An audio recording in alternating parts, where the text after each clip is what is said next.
This podcast is brought to you by Kiwi Design. Kiwi is the leader in Oculus Quest and VR accessories. And now, you can deck out your device while supporting the podcast. The Oculus Quest 2 is a great headset, but do you ever find things could be a bit more comfortable, maybe a little safer? Well, we have the solution for you. With lens protectors, controller grips, face covers, head straps, link cables, headset stands, and so much more. And let's be real, we've all whacked our controller. You don't want to be that guy messaging Oculus support for your own mistake or waiting weeks for an out-of-stock controller. Visit the link in our show notes now to prepare yourself today. And you don't need to sacrifice comfort for cost either. Kiwi is constantly running promotions of 20, 25, and even 30% off.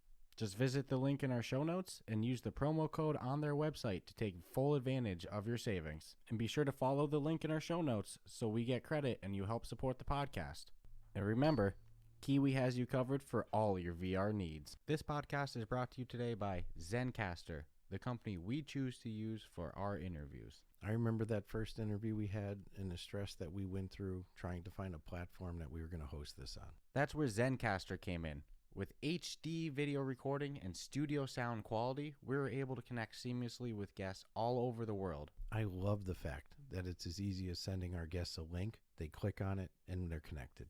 With automatic post-production, secured cloud backup, and automated transcripts, Zencastr is the perfect solution for any remote podcast. If you want to make remote podcasting easy, make sure you go to zencastr.com/pricing and enter the promo code Ruff Talk VR, and you'll save 30% off your first 3 months. That's zencastr.com/pricing, promo code Ruff Talk VR. It's your time to share your story.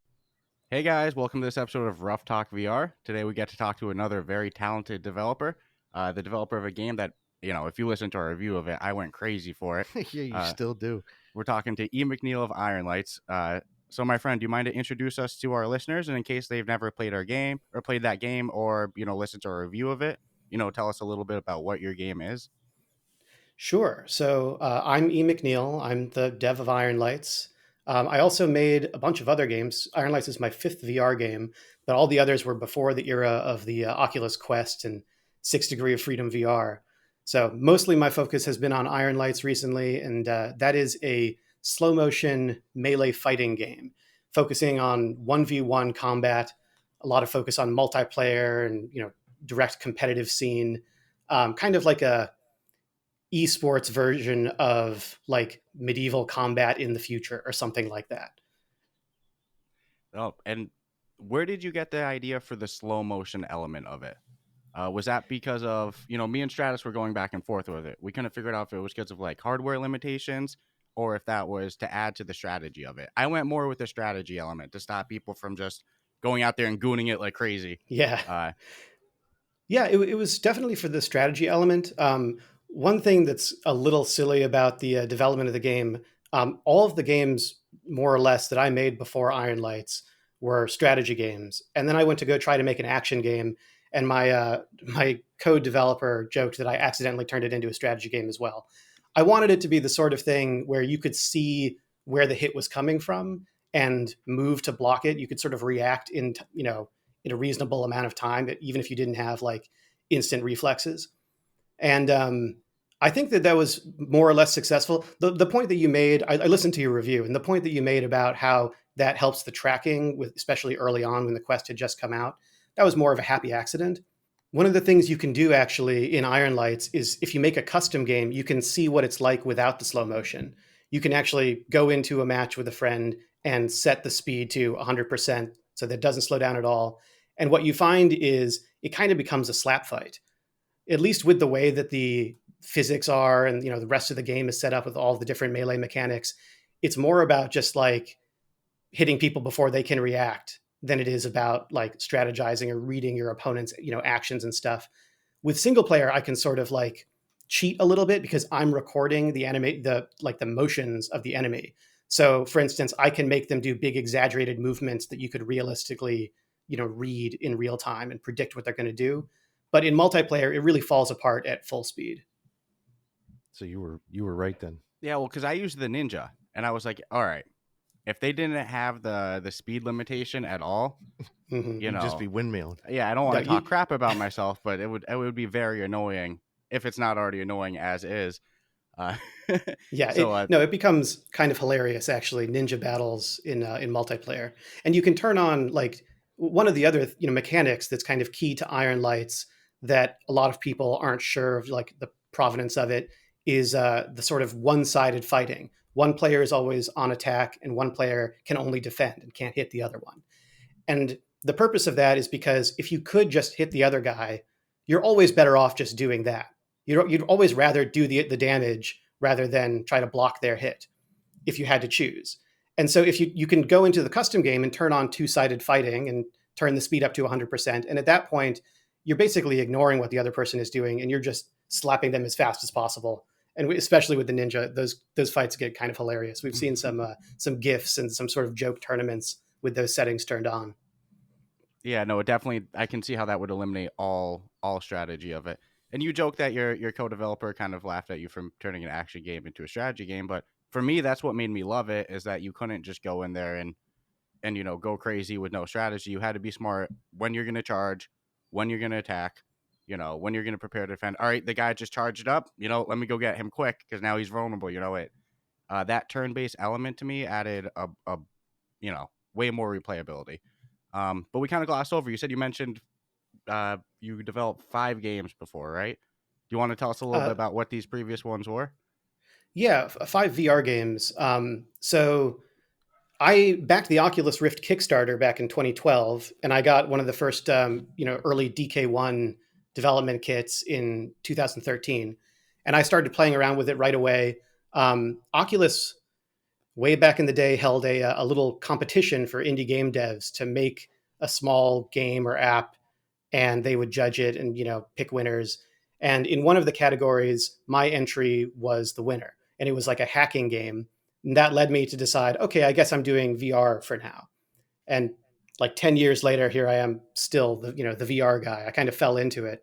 At the time, I was just kind of experimenting, but that became my first VR game, Darknet, which was released on the Gear VR, which was Oculus's first commercial product. They were sort of collaborating with Samsung at the time, but that came out on the Oculus Rift as a launch title, and was quickly followed up by a sort of trilogy of 3 strategy games called Tactera, Skylight, and Astraeus that were all kind of, I called them like virtual tabletop games. They all took place on like a sort of game board in front of you with all the pieces rendered as holograms. And you'd be moving around little, tanks or starships or whatever, depending on the game.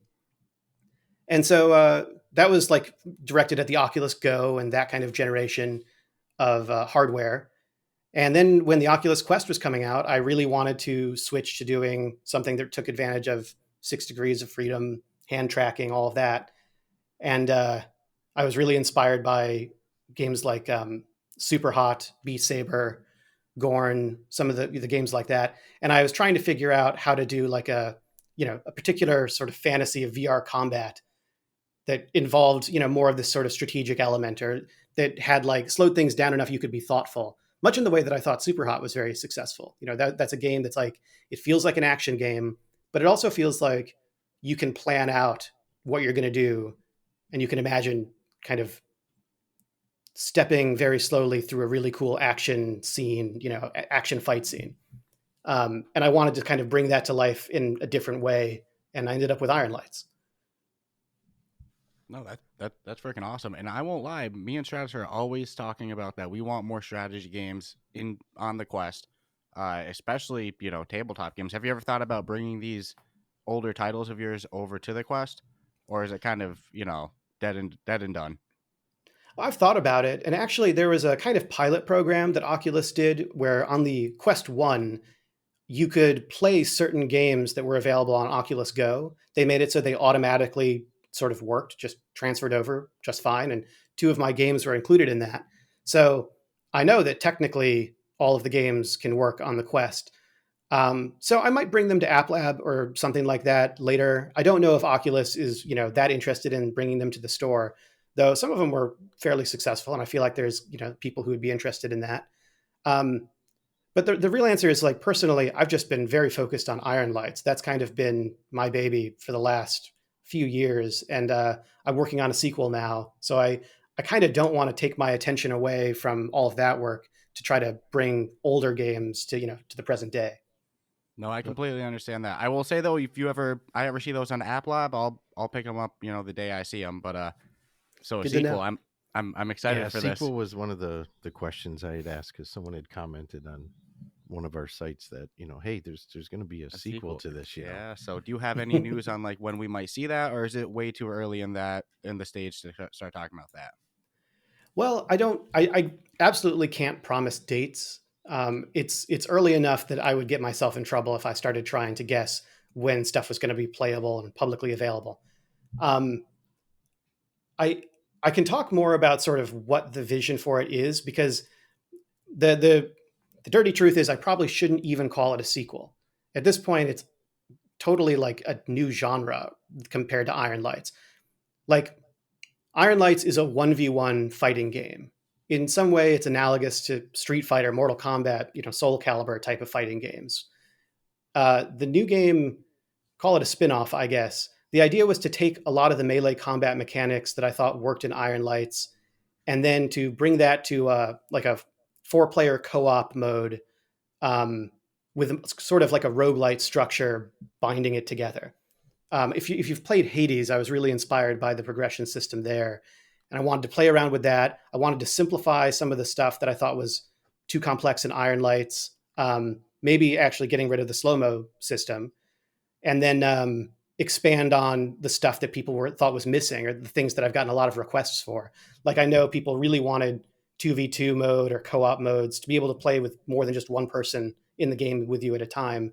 That's been a request, for a long time, but the code for Ironlights was so focused on making 1v1 as fast and as, competitively viable as possible, that I couldn't really expand it to include all these other features.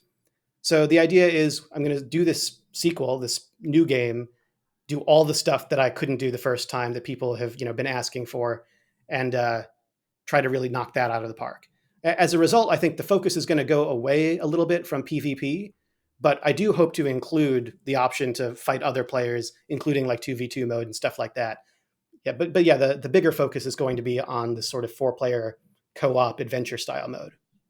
Holy shit! I'm psyched. Yeah, that's big news. Me and Stratus go crazy for co-op games. That's big news. That's what we love. So for this gameplay to exist in a fashion that we can work together, oh man, I'm so excited. And you know what's crazy? When I first started playing Ironlights, the whole offensive defensive approach, for a little bit I'm like, man, I don't know if I'm sold on this, but I actually enjoyed the fact that, because I'm the type that, given the opportunity, I'm just going to keep going in and I'm going to be constantly on the offense. And so to have to be forced defense, and then, the whole recharging of every time you defend or you strike, you have to move the weapon behind you.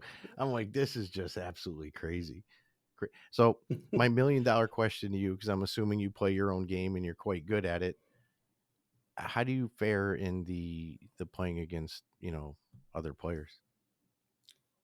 I don't know if I am quite good at it by today's standards.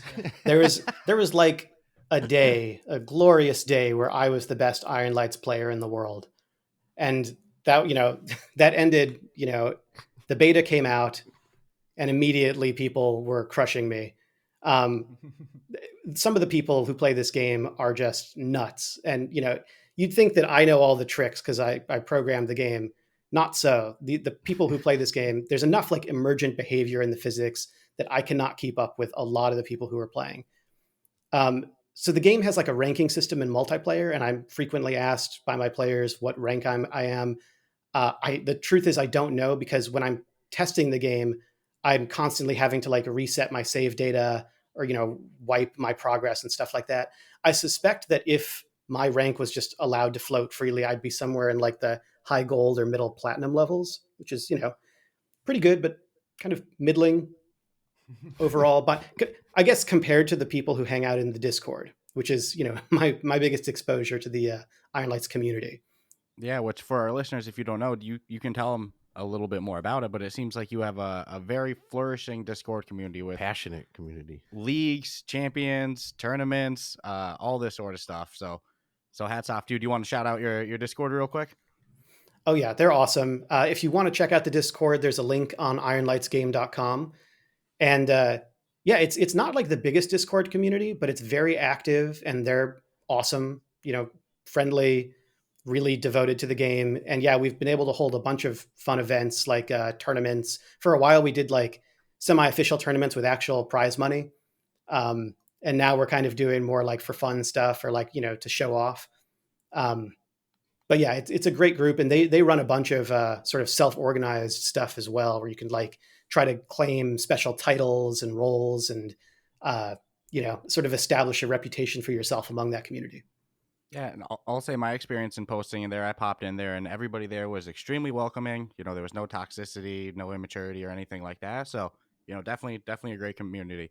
Just out of curiosity, though, what class do you use, or do you hop around? Well, I have to hop around, for testing purposes to make sure I understand sort of like what it's like to play all of them. But the class that is nearest and dearest to my heart is the duelist. I think that each of the classes is kind of meant to, it's meant to embody a different sort of fantasy of melee combat. Like if you're the giant barbarian with the huge sword, or like the, martial artist with a staff or whatever. The duelist is supposed to be like straight out of, a fencing, Princess Bride, that type of thing. That's what really excites me, and the kind of like the braggadocio of that style really appeals to me. I want to embody that. Now, I know that this might be a hard question to answer, but do you have a least favorite? Well, I guess there's differences, because there's like least favorite to play personally, and then there's the ones that have been the biggest headache for me as a developer. So which should I answer? You can give us both. I'd actually be interested in both. I'm curious of the headache one personally. Yeah, well, let me think. Least favorite to play personally, maybe the Berserker, which is the class that uses a giant warhammer. And I'd say that's not so much because I think it's bad or, clumsy or anything like that. But that was the class that was kind of initially proposed by my dev partner. There was one other dev that was full-time on the game for a while. I sort of started off prototyping it, and then he came in with me to, be the other full-time programmer for most of the game's main production phase.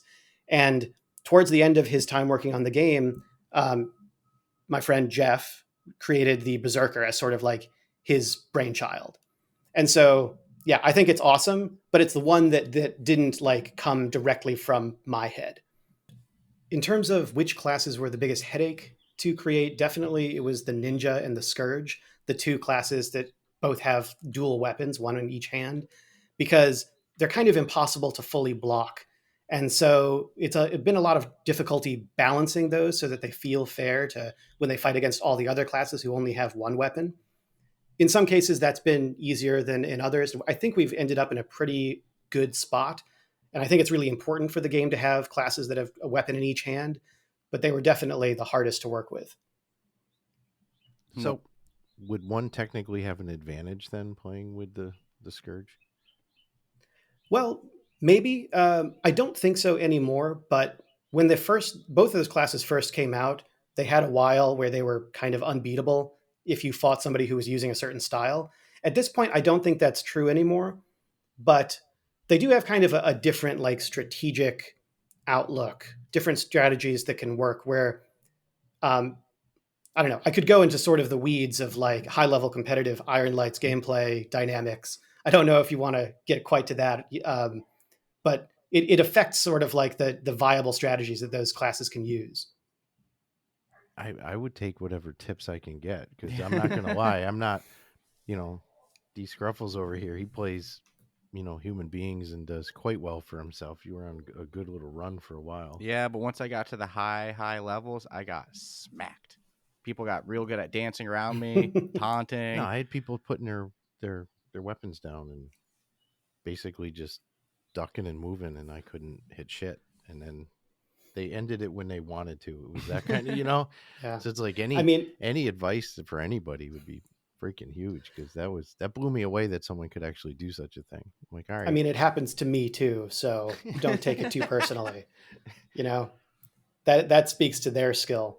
Well, with the ninja and scourge, I would say it's true that you can't. Most opponents cannot block every single hit from a determined melee attack from those, and so you can kind of use their melee attacks for harassment in a way that you can't with bigger, slower classes. And by harassment, what I mean is whenever you hit an enemy, it slows down the rate of energy regeneration that they have, their sort of stamina bar. So one of the key, strategic aspects of Ironlights is like your energy regenerates when you're not in melee combat, and it regenerates at an accelerating rate. So the longer that you can let it go, the faster and more efficient it is at regenerating. But that gets sort of reset to zero, like regeneration, whenever you take a hit. So that's like one of the big reasons that you have to watch out for ranged attacks and stuff.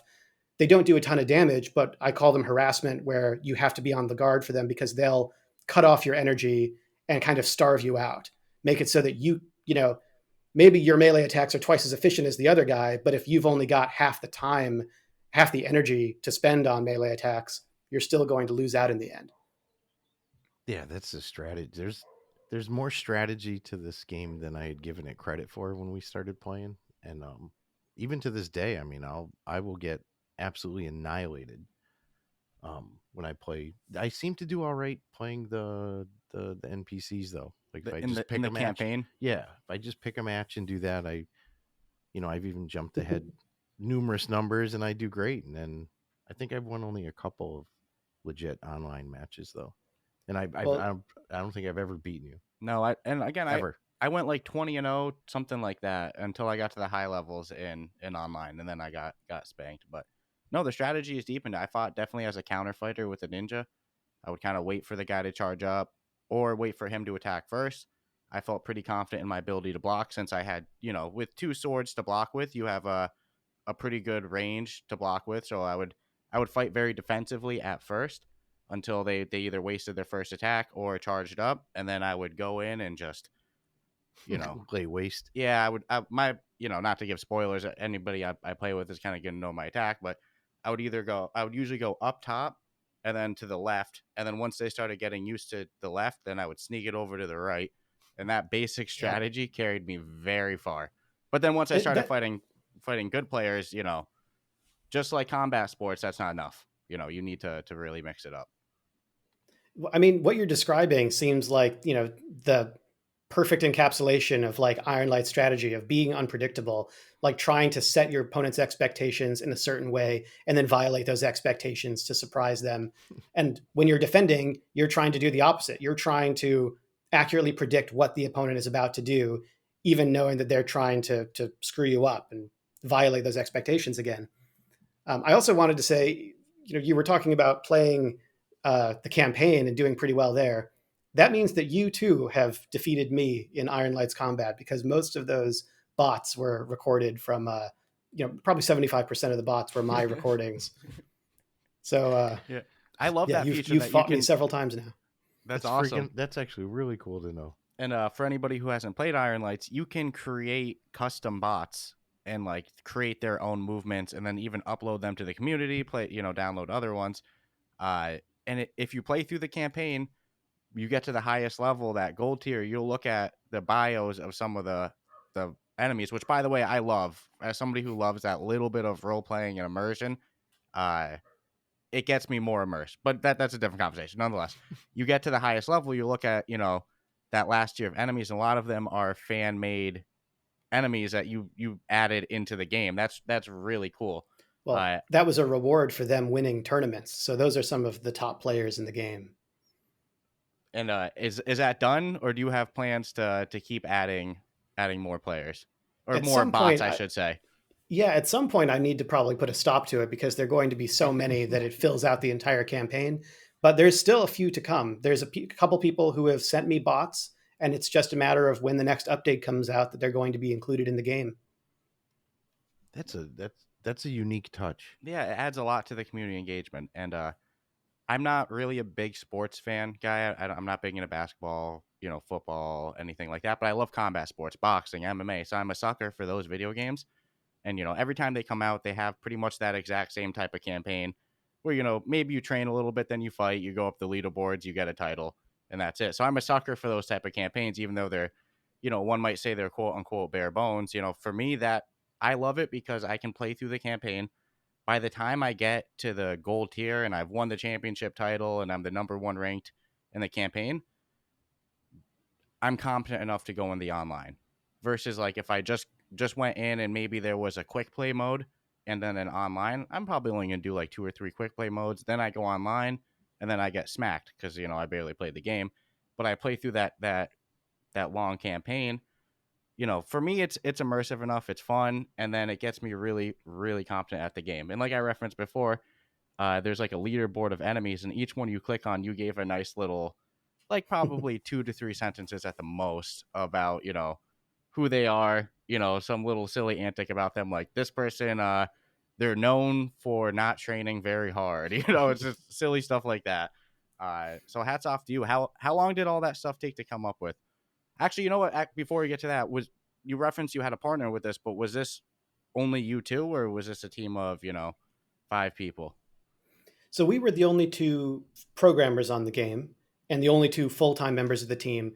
But I contracted out to get help on art, and composer did all of the music specifically for the game.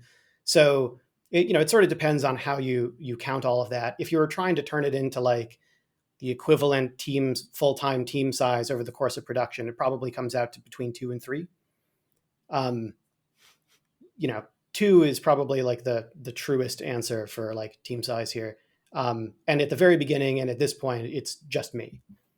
So yeah, I a lot of the way that the campaign and different aspects of the game are structured are to sort of get the best bang for our buck, knowing that I'm not going to be able to make a giant open world or whatever it is. I wanted to provide or to structure the game in a way that felt like it was still pretty big.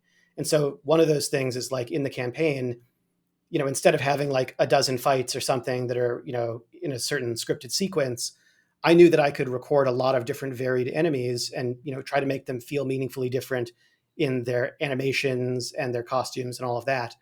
And so I just ran with that, and there's something like over 100 different enemies in the game now. So yeah, the hope is that makes the game feel a lot bigger than a 2-person indie game. Oh no, the game feels huge. Professional, very, very And professional. I'll say it, and we've said it on so many podcasts when we get to talk to the developers. The best games come from studios that have like less than 10 people. It's like for some reason that 3 to 5 is like that magic number. That's the number to putting out a game that's meaningful. And we actually attribute it to it's less corporate-y. There's you want to make or get something done, you can do it, not have to wait a week or a week and a half because you got a 50-person studio and bosses and all this. I mean, well, plus you're the boss, you do whatever you want. But yeah, to pump something out it is big. I mean, even if there was no multiplayer, it's still a huge ass freaking game. Yeah, I love the campaign. I went through the reviews of it and I saw some people saying the campaign is too for me. That's no, for someone like me, it's needed, because if it was strictly multiplayer, I'd get friggin' just constantly destroyed. And like, what more do you want in the campaign? Post-fight press conferences? Like, what do we get? What do we do? And the additional weapons you can choose if you want. And the armor that mess with ridiculous. Your stats. Yeah, no, you guys don't give yourself enough credit for what you really put out. And this game came out in, was it April 2020? So this is an older game. It's worth noting it's been updated since then, quite a lot. I was still working on the game full time for over a year after it came out. And so a lot of stuff, kind of took the form that you're seeing it, well after release, and including like the little snippets of lore for each of the different fighters. That was something that I intended and designed from the very beginning, but they didn't actually show up in the game for most of those fighters until I want to say December 2020. So that, that was a good like 8 months after release. The game was still growing meaningfully.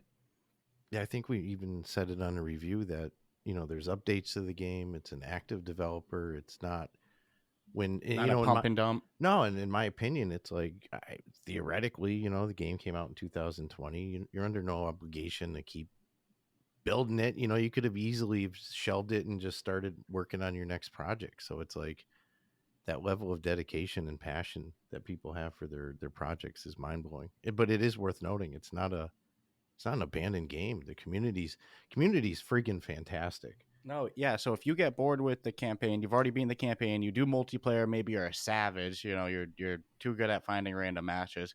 Go on that Discord, and I promise you, go sign up for a fight night. You know, they'll keep you entertained. Or even the the community when you're fighting. It's like I haven't had any, you know, fight. It's like the respect people have in the arena.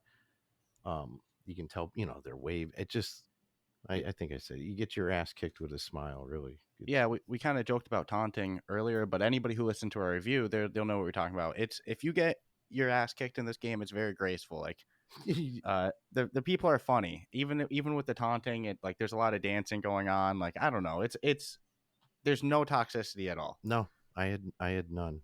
You had one sore loser, but that's not even a toxic thing. So. No, I just beat him good, but that's a different conversation. So, you know, you're working on the sequel. I've still seen some updates pop out for this one, but for the most part, what's your attention look like? Is it, you know, are you pretty much done with new updates for Ironlights for now? Or is it kind of 50-50? I'm not done with updates for Ironlights, and in fact, I'm starting to, you know, figure out where in my schedule I'm going to fit in the next update. I want to include some of the new armors that have been created, some new bots that belong to the people who've won the recent tournaments, and I've promised a couple more April Fool's weapons for the sandbox mode. You saw the pistol and the fish; Yep. Those were jokes, and a year ago, people asked for a couple more, and I agreed to do that. And now I find myself having to actually follow through on that. So I will be continuing to work on Ironlights, but the updates going forward, they're probably not going to be as big as the ones that we've done before. The major updates that, you know, included like new game modes and stuff like that. And most of my time, you know, percentage wise, almost all of it is now going to Ironlights 2, whatever that's actually going to end up being called. Yeah, that was actually going to be my next question. Are you thinking you're going to call it Ironlights 2, or because it's so different, are you going to go kind of more of a spin-off title where it's Ironlights, colon, whatever? Yeah, I still haven't really figured out the strategy for that.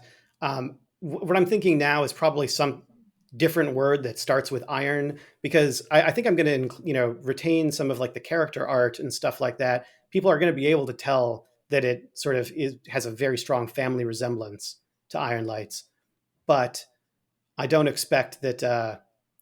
It's not smart to present it as a direct sequel because it's not going to be this kind of 1v1 fighting game. If you go into it expecting Ironlights but better, then you're going to find you've actually got something very different. So, you know, I floated the name Iron Strike on the Discord. We've got, you know, thinking through some ideas along those lines, but haven't decided yet. So we'll see. I think that this would be a great opportunity to keep it in the same universe and create some really good lore. Because what's going on in that state? There's Right. I don't know. For somebody like me with a big imagination, I love the role playing. I love this type of stuff. I want to know more about the universe of Ironlights. You know, there's some shit going on. Who are these guys? Gladiators? Are they slaves? Is it consensual? They're obviously well paid. Is it consensual? Yeah, so I know you had all these these questions before. You were throwing them at me, and I'm like, oh, you really go deep into some of this. There's some people, their bio, it's like training since birth. It's like, what, you know, is this the biggest league? Is there other leagues? Like, what's going on in the world of Ironlight? So for somebody crazy like me, I think that this would be a great opportunity to enter, you know, create some lore, you know. Let's create a whole good universe. But that's obviously easier said than done. I'm probably going to be sort of forking off into a different fictional universe. So, you know, like there has been a lot of requests for sort of more lore understanding of like what this world is. And for the sequel, I think that's going to be one of the big focuses is like having a fleshed out world, having sort of more direct story and lore and context to everything. But it's probably not going to follow directly from Ironlights because I think I'm going to go more in like a true fantasy direction. It won't be proper to have this set in the same world where there's a concrete stadium with spotlights and, you know, combat sports. Definitely more of sort of a adventure fantasy vibe instead. I could try to tell you sort of the lore that's accumulated around Ironlights, but a lot of it was, I have like an Ask the Devs channel on Discord where people can ask me whatever they want. A lot of the lore has developed just from me kind of spouting off answers off the top of my head to very specific lore questions. So it's an ever building lore. Yeah. It's evolving, Changes, evolving change. And on the spot, on the fly lore. That's awesome. But again, tells you about the community that, you know, I had to check to see what the last rating was on the game. Was that 4.3? So I mean, people love the freaking game. I'm going to assume that anything you put out from this point, if they know that you're attached to it, there's going to be a large gathering of people who are going to jump on it. Yeah, a little following. And because I never had any glitches with. Yeah, I don't think I had any glitches at all. And I questioned some of the defensive shit, but you know, we'll know it was me, not the. I heard you talking about that on the review. Yeah. Yeah. So we'll say human error, not program error by any means. Skill error. Yeah. Yeah, and I mean, that my biggest issue that I have personally is I don't stick to one character. I can't. You know, there's a good array of people to choose from, and logically, I should stick to one and just be happy with it. And I can't. It's like, hey, I want to use the sickle, or I want to use the hammer, and then I have this guy to go up against, and I fail miserably, and then I play with a different character, feel good with the NPCs, get you on board, and then get my ass kicked, and it's just been a continuation. But I love the variety of characters that you can pick, and each has their own unique play style. Yes, big time.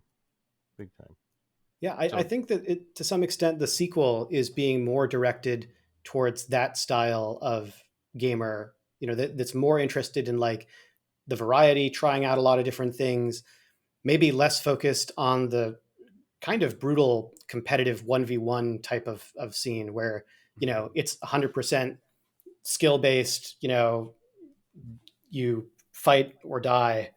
It's like, honestly, I don't play that many direct competitive games along those lines. I'm not that into fighting games, you know, outside of VR, for instance. And so I think, you know, I'm really proud of Ironlights. I love what it became, but in some way it's like targeting a gamer that's different from me. I tend to like more co-op stuff. I like trying out things and, you know, creatively like constructing different strategies and, you know, testing them out, as opposed to sort of what Ironlights rewards, which is really specializing and training yourself up with a certain set of skills that's going to, you know, take you really far up the leaderboards in multiplayer. I don't think that either of those are better or worse objectively, but I think it is true that people have sort of different styles or like preferences as players, and it's totally valid, you know, to prefer one or the other. And I'd like to make games that appeal to everybody. Yeah, it's exactly how Ironlights played out with me and Dscruffles. Yeah, no, and I won't lie, because I'm the guy who jumps everything. I'm like looking at all the other, you know, looking at the variety, including the fish, where you just latched onto a character. Yeah, and you're like, I grabbed this the is ninja, my guy, and I'm not. It's like, how could you not? I think I used the ninja, the duelist, and then I used the berserker. Yep. And I was like, all right, no more. I did the duelist first, and then after that, it was just too.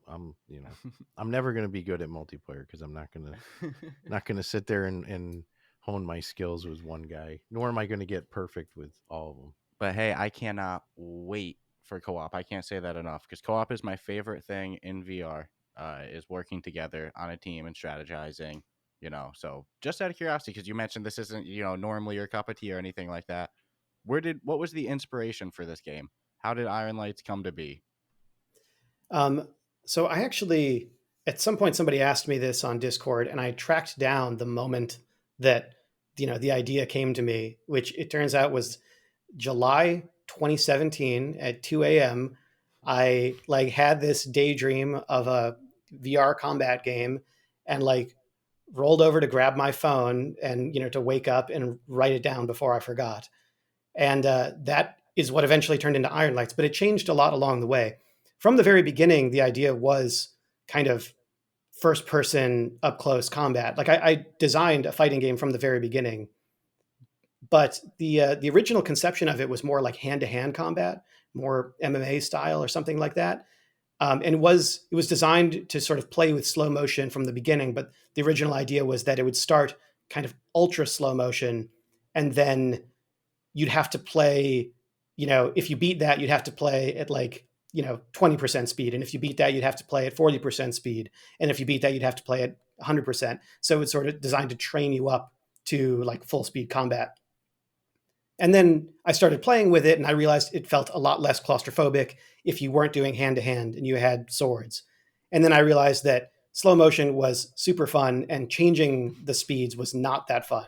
It was really hard to sort of get a handle on. And so I said, you know what? Let's do all slow motion. That sounds amazing. And it sort of evolved in bits and pieces from that point. And eventually, I wasn't able to start working on it full time because I was in the middle of other projects when I had the idea. But by I want to say early 2019, I was working on it as like dedicated. This is definitely going to be my next project, and targeting the Oculus Quest. So that was July 2018 that it 2017, came to mind? 2017. Actually. So this was from start to finish 3 years, from idea in your brain, daydreaming, to on the store. It was about 3 years.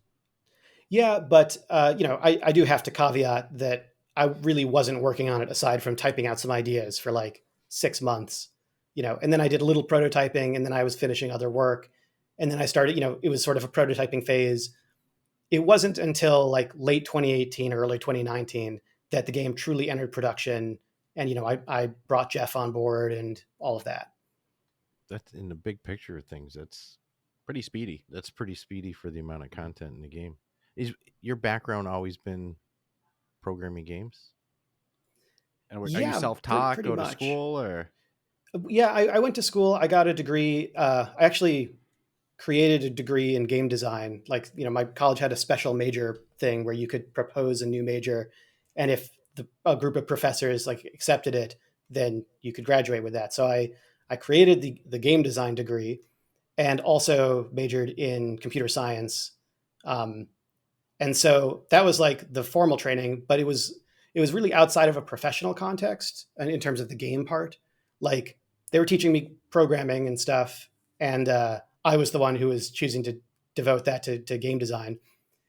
And then I got a couple internships in the game industry. I worked for Sony and Bethesda for a little while, like a couple of months as an intern, never as like a real, employee. Then I got a job outside of the game industry for a year and saved up some money. And then I went indie in 2012. And I've been doing indie games since then, or since before then, if you include some of the, the games I kind of did on the side. That sounds like a smart move. Yeah, no, congratulations. I don't know if I'd be down for being a Sony intern. Yeah. I'm just trying to envision what they'd actually have you doing. Well, and you're cutting edge right now. You're on, you're a early Oculus developer. Oh, yeah, that's OG huge. of the Oculus world. And what? Yeah, well, that's the kind of the advantage. There was really no business case in 2013 for doing VR work, but it turned out to be kind of a good place to be, to sort of set me up to have some experience for when VR became more of like a viable option. No, timing was absolutely perfect. Yeah, and what's it been like to work with Oculus as well? Have they been, you got on early, like you said, with the earlier stores? Have they been, pretty welcoming? Now we have App Lab and stuff. You kind of accepted that that's where your ports of, your old games would go. But yeah, what's it like for you as a developer to work with Oculus? Well, they've consistently been lovely for me. But I also I'm very much speaking from a place of privilege and luck, in part because, I was around at just the right time. I went indie and I had a bit of a financial cushion that I could just experiment and mess around with the DK1 and do VR stuff. At the very earliest stages, Oculus was giving out developer grants, and fairly small sums, but meaningful amounts for single person teams. And so, I had to credit them for most of the profit. Like the reason that I could keep making VR stuff was kind of because they were paying people like me to make VR stuff. And then when it came to time for the Quest and Ironlights, I'm no longer getting money directly from Oculus, but because they want the stuff that's coming out to their store to be such high quality, they pay for really high quality assurance testing. They make sure that there's a ton of attention given to the game, that you get a lot of support in terms of making sure that it's performant and runs smoothly and doesn't have any big bugs. So yeah, they provide a lot of support. They really kind of want the developers to succeed.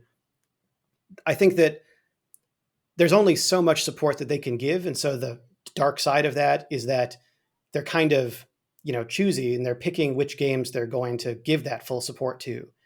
And then the rest, they can't make it onto the Quest. It's early on, and now luckily there's App Lab as a sort of a way to test stuff out and emerge. And Ironlights was accepted directly onto the store. I don't know if Ironlights 2 is going to be. I can't assume that, and so I think that there's a decent possibility that the game will have to start out on App Lab and sort of prove itself. And I think that that's just sort of like what it's like to see a platform succeeding and growing and sort of, expanding to the point that they can't give such individualized attention. But yeah, I have to say, up to this point, I've received all that individualized attention. I felt like, they've really given a ton of support, even to very tiny teams like me. And I've appreciated that.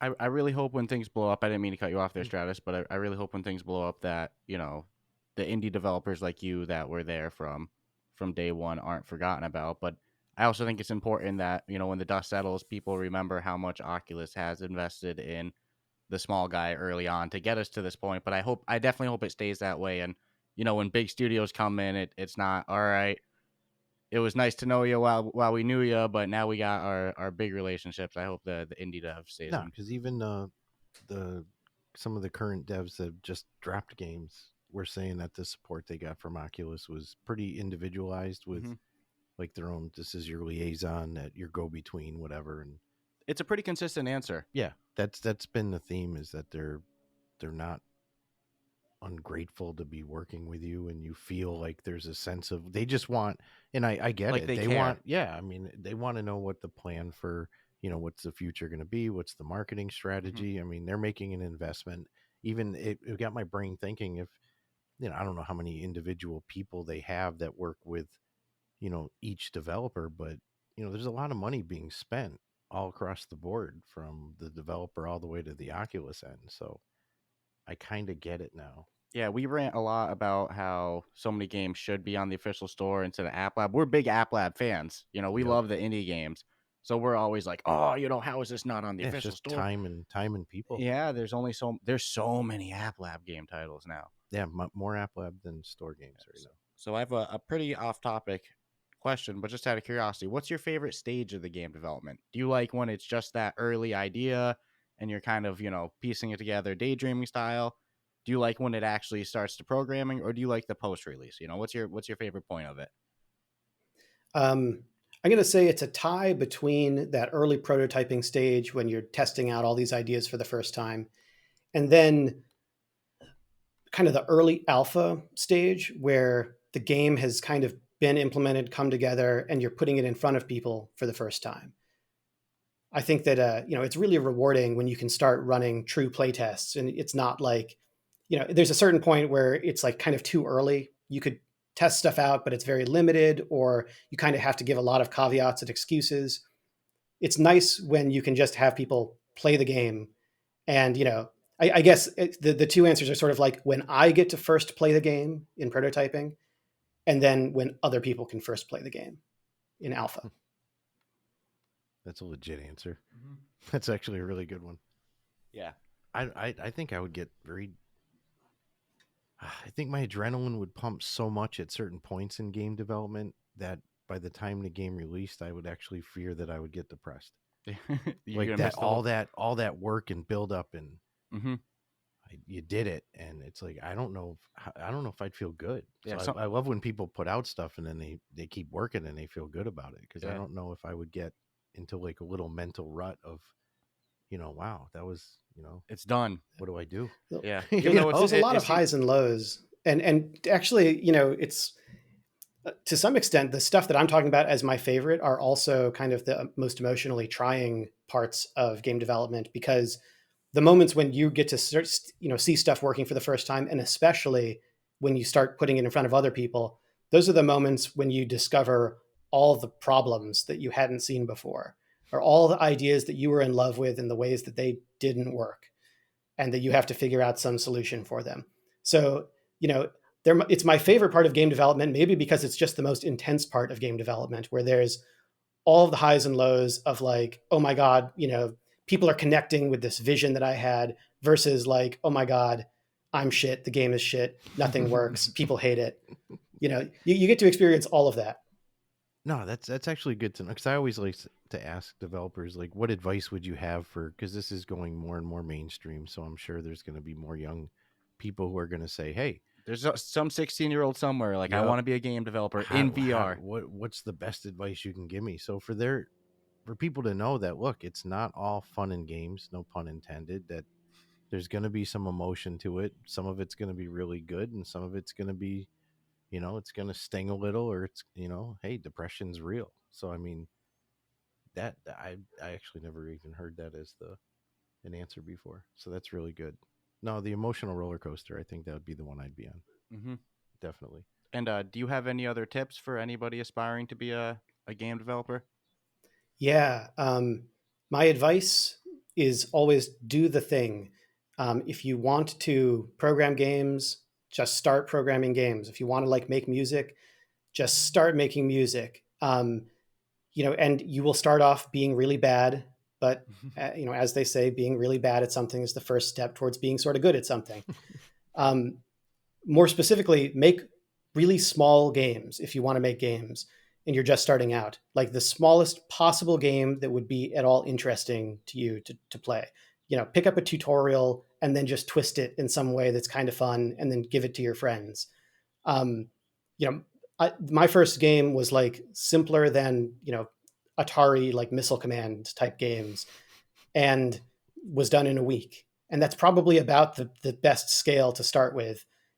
And gradually start making stuff that's a little more substantial. But if you have like a big idea that you're in love with and you've never made a game before, it's really easy to drown in that complexity before you can get anything done.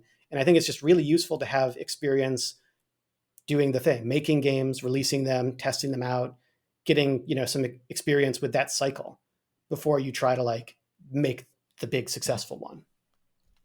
It's good advice. Yeah. I love the best advice you could give is just start doing it. Yeah. Don't have any expectation you're going to be some natural. No, and I think the mental thought of what would drive somebody to make a game is probably the idea of a game that they have in their head that's probably in the brain AAA level. This is what I'm. So I can see how, again, the highs and lows of what you want to do, but what reality is giving you. Since you're doing it yourself, you're pretty limited. You got to just start. So, getting really good at advice. Getting good at any skill is the same. It's exactly what you said. You're going to start very bad. You're going to fail a lot. You're going to spend months on it. You're going to feel like you should be a lot better. You're going to barely have improved, but you just can't give up. Keep doing it. Eventually, what seemed impossible is going to be achievable, and you slowly get better. But I think there's a lot of people, they don't ever really cross that point. They get to the point where it's, they're 6 months in, obviously they're not great yet, but to them that's very discouraging, and then they stop and give up. It's very important, that's normal. You just keep going. Eventually you're going to get good. That's just the way life is. Yeah. There's a wonderful clip from Ira Glass, the radio host of This American Life and a bunch of other good stuff. If you Google Ira Glass on taste, I think you'll find it. But basically what he's saying is that for any creative field, people get into it because they have good taste, because they know sort of what a good version of the thing looks like, and they want to make that themselves. And the kind of the dark side of that is that for a long time, you're not that great, and you have the taste to know that you're not that great. The stuff that you're putting out is just not up to the quality that you were dreaming of. And so, in some way it's like you have to avoid being self-defeating in that way, of having such high standards that you can never meet them. Mm-hmm. And, sort of be at peace with being a student for a long time, because eventually you will get to the point that some of that good taste and that vision starts to shine through, and you start to be able to actually make the good stuff that, got that. The desire to make that stuff is what got you into it in the first place. No, that's awesome. That's awesome advice. I train Brazilian Jiu-Jitsu a lot, and I've seen a lot of people, start to do really good, but to themselves, they're not improving at the rate that they should. And it's a long journey to get good. So, they'll get 6-8 months in, a year and a half in, and then they give up. And it's like, man, you were doing really good, if you had just kept going with it, but exactly what you said, they kind of self-defeat. And it's very important people know, just keep going with it, whatever it is. You're not going to become an expert overnight. It's not going to take a year. It's not going to take 2 years. It's going to take a long time. And just keep doing it. Eventually you're going to get good. Well, I like too is a lot of the developers we talk to, they're small teams putting out good content. And to me, it's like, if it's an industry you want to get into, you're not demoralized by like, oh, I'll never be able to work for 100-man studio, or I'll never work for Sony, or, whatever the case. You can actually go out there as one human being with a thought and put out content that is legit good content. So, I mean, very few things in life are going to give people the opportunity that at that scale where, you find one more person with your same passion. It's like, you can do some great freaking things. Yeah, no, absolutely. And I know we're getting a little short on time. We don't like to keep people, too long past an hour. We know how the developer life is. You're burning at both ends. You barely have time for, your own hobbies. You get some free time, then, these guys are asking you to talk for an hour and a half. Like, it's wild.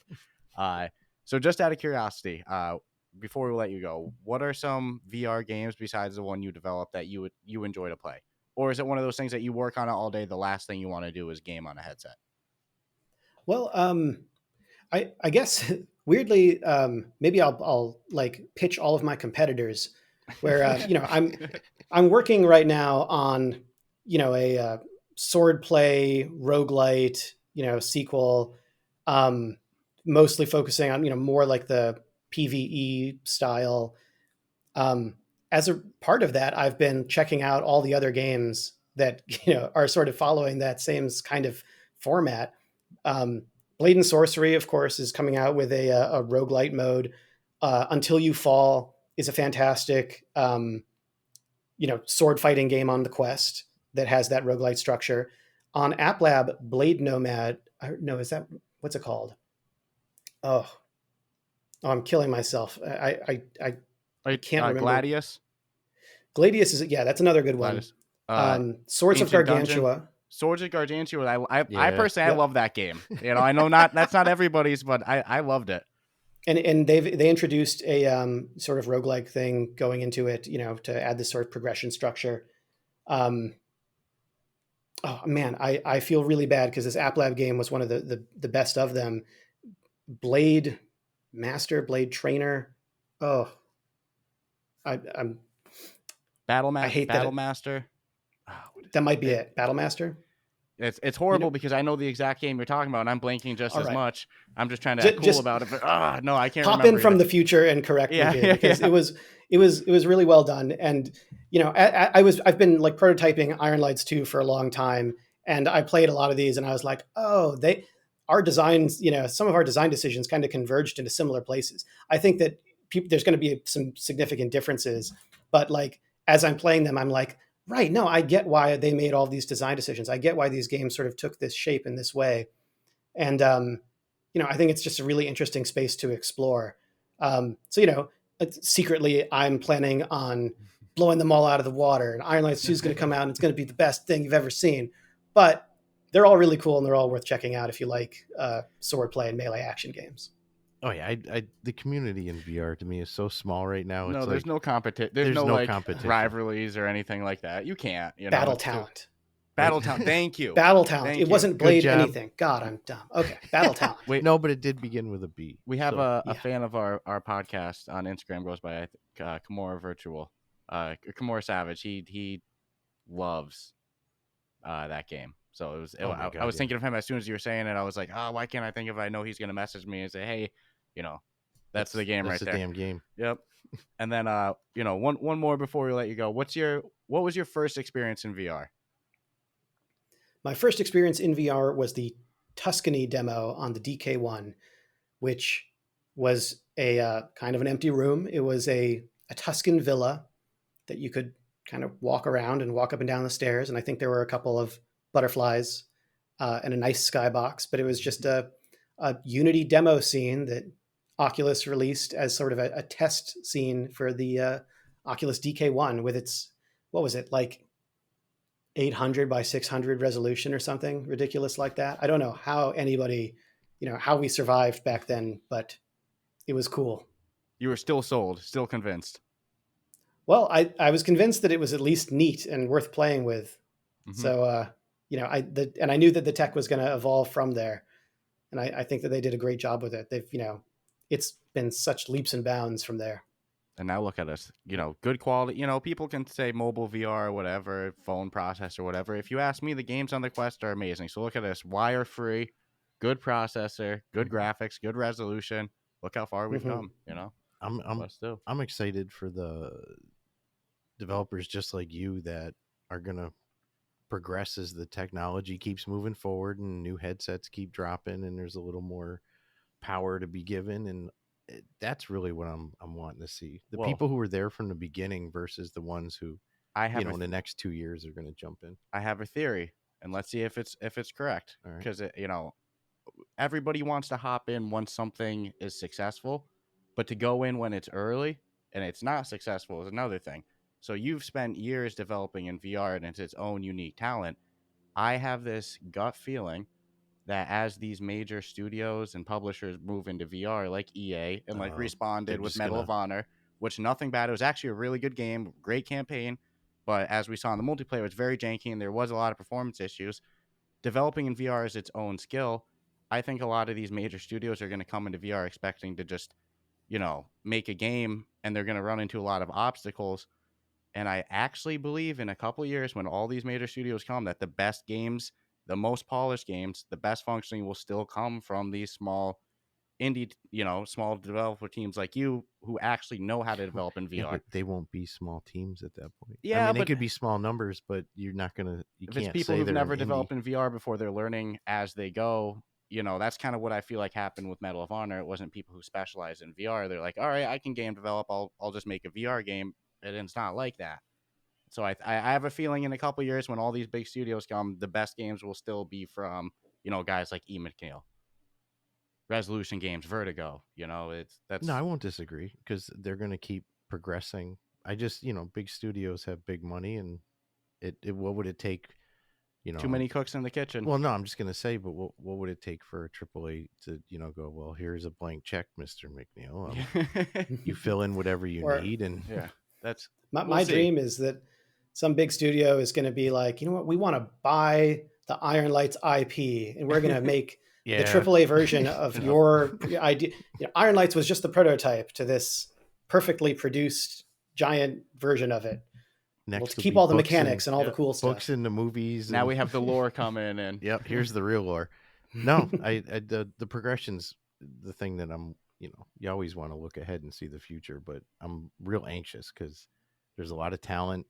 People are showing some flight. This one's, again, been around since 2020 and still holds strong by today's standards. 5 years from now, what the hell? Yeah, I can't wait to see Iron Strike, Iron Blast, Iron Fist, whatever it's going to be.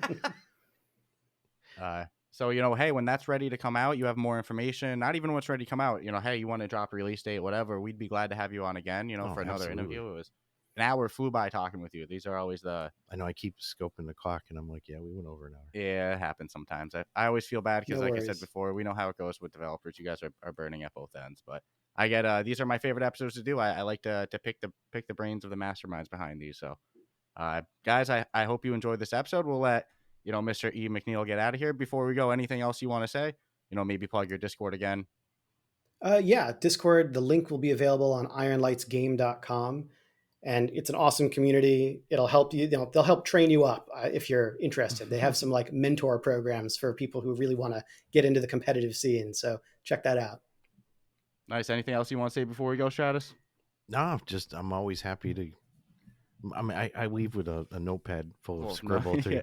to go back on as I put all the pieces of the puzzle together. But it's always an honor to be able to talk to the people who make the things that we enjoy playing. It's like people don't always know the stories behind it, and No, there seems to absolutely. be a lot of interest with people hearing them as well. So Absolutely. So yeah, guys, I hope you enjoy this episode. Hopefully we can have Mr. E Mcneill back on when absolutely, the sequel or spin-off or whatever it ends up being, is ready doesn't to come matter. out. Yeah, I'll buy it. I can't wait. And be sure to subscribe, rate us 5 stars, and stay tuned for Wednesday's episode. We're reviewing Ragnarok, another fun rhythm game. So stay tuned.